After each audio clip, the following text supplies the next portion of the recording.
আছে মুক্তি রানী, মুক্তি রানী।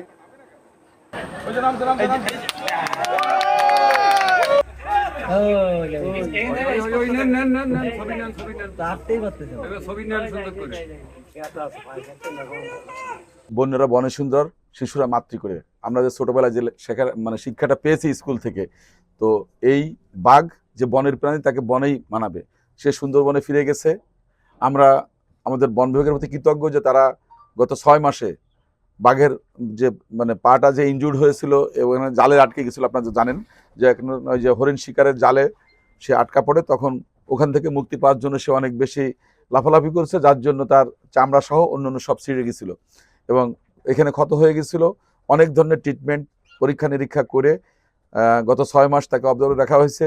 পরবর্তীতে আমাদের এক্সপার্ট টিম যারা আছে তারা আবার পরীক্ষা করছে যে সে সুন্দরবনে ফিরে এসে আবার শিকার করতে পারবে কিনা, তার সেই সক্ষমতা আছে কিনা, সেটাও পরীক্ষা করা হয়েছে। কারণ আমরা বন্যপ্রাণী সহ অন্যান্য জিনিস দিয়ে তাকে টেস্ট করা হয়েছে।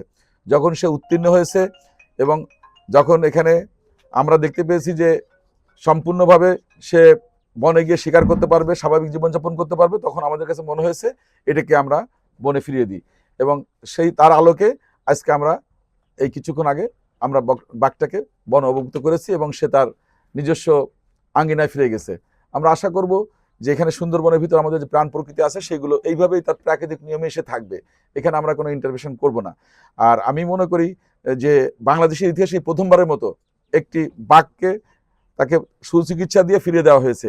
এখানে আমাদের অনেক ধরনের বলেছিল অনেকে যে এটাকে আমরা অন্যদিকে নিতে পারি, হয়তো চিড়িয়াখানা বা তখন আমাদের কাছে মনে হচ্ছে যে না, যেহেতু সুন্দরবন আমাদের বাঘ একটা ঐতিহ্য এবং সুন্দরবন সুরক্ষায় বাঘ একটা বড় ভূমিকা পালন করছে, সুতরাং এখানে বাঘটাকে আমরা এখানে রাখি, সে কিন্তু আমাদের একজন প্রহরীর মতো কাজ করবে।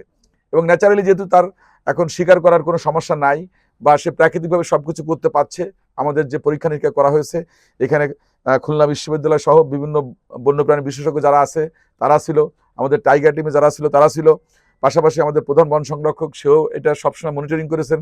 আমাদের খুলনা বিভাগের যিনি সুন্দরবনের দায়িত্বে আছেন উনিও সিএফ সাহেব, উনিও প্রতিনিয়ত এটা নিয়ে খোঁজখবর নিয়েছেন এবং এটাকে নার্সিং করেছেন। তার খাদ্যর পরিমাণ কতটুকু লাগছে, কিভাবে লাগছে, সবগুলো জিনিস পুঙ্খানুপুঙ্খ রূপে পরীক্ষা নিরীক্ষা করে তাকে ওকে করে আজকে মুক্ত করা হয়েছে। তো আমি মনে করি এটা বাংলাদেশের জন্য একটা বড় অর্জন। কারণ আমরা বর্তমান সরকার বন্যপ্রাণীর প্রতি অত্যন্ত আমরা সদয়। গতকাল আপনারা জানেন যে একটা ঘটনা ঘটছে, সেখানেও কিন্তু আমরা সাথে সাথে কিন্তু রেস্কিউ করেছি একটা হাতিকে নিয়ে। তো আমরা আশা করবো যে আগামীতে এটা আমাদের জন্য একটা অনুপ্রেরণার জায়গা হবে এবং আমাদের যে প্রাণ প্রকৃতি আছে এটাকে আমরা সুরক্ষা করব।